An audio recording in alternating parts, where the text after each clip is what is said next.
So it doesn't only have to be in Passover to make this matzah ball soup.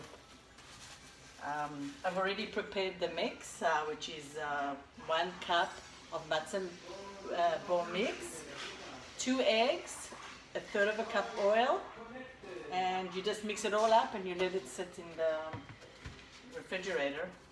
At the meantime, I made my soup. The vegetables I had available: carrots, celery, onion, bay leaves, potatoes, black pepper, turmeric, a little bit of salt.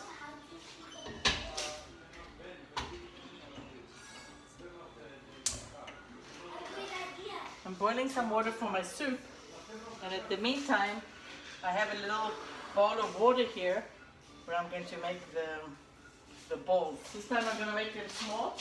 I usually make them big, but this time I don't want to cook it too long. It's a little warm here. I did it!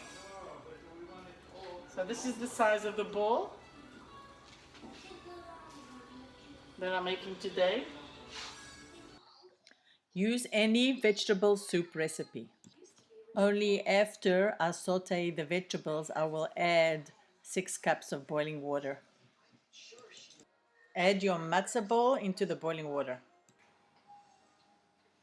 We love cooking with herbs. I made some tomatoes with za'atar and goat cheese to go with it, and I also baked some baguettes. Thank you for joining me, and please subscribe to our YouTube videos.